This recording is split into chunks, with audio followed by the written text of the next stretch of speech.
Γεια σου. Είμαι ο Γιώργος και καλωσόρισες στη Φωνή της Γνώσης. Σήμερα θα σου πω την ιστορία ενός νεαρού βοσκού που άφησε τα πάντα για να κυνηγήσει το όνειρό του. Ο αλχημιστής του Πάολο Κοέλιο είναι κάτι περισσότερο από μυθιστόρημα. Είναι ένα ταξίδι πίστης, αναζήτησης και προσωπικού θησαυρού. Ο Σαντιάγο, ένας νεαρός βοσκός από την Ισπανία, βλέπει επανειλημμένα ένα παράξενο όνειρο, ότι υπάρχει θησαυρός θαμμένος κοντά στις πυραμίδες της Αιγύπτου.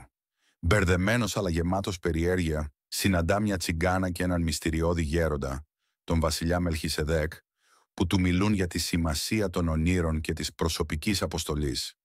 Εμπνευσμένος, ο Σαντιάγο πουλά τα πρόβατά του και ξεκινά για την Αίγυπτο. Το ταξίδι του δεν είναι εύκολο. Χάνει τα χρήματά του, εργάζεται σε μαγαζί με κρίσταλα, διασχίζει την έρημο και γνωρίζει ανθρώπους που θα αλλάξουν τη ζωή του.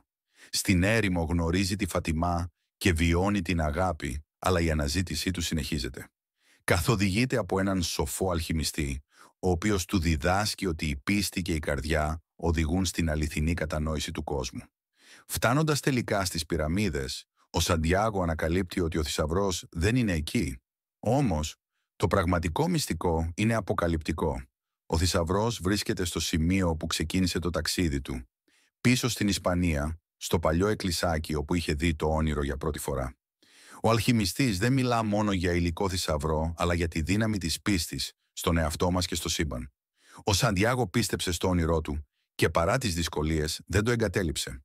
Το μήνυμα: όταν θέλεις κάτι πραγματικά, όλο το σύμπαν συνομωτεί για να το αποκτήσεις. Αυτό δεν είναι απλός ρομαντισμός, είναι μια υπενθύμηση ότι η πίστη, η επιμονή και η προθυμία να ακούσουμε την καρδιά μας είναι τα κλειδιά για να ζήσουμε τη δική μας προσωπική αποστολή. Ποιο είναι το δικό σου όνειρο? Ποιος είναι ο θησαυρός που αναζητάς? Αν σου άρεσε η ιστορία του Σαντιάγο, κάνε εγγραφή στη Φωνή της Γνώσης για περισσότερες περιλήψεις που εμπνέουν και μας φέρνουν πιο κοντά στον εαυτό μας. Σε ευχαριστώ που ήσουν εδώ. Μέχρι το επόμενο βίντεο, συνέχισε να κυνηγάς το όνειρό σου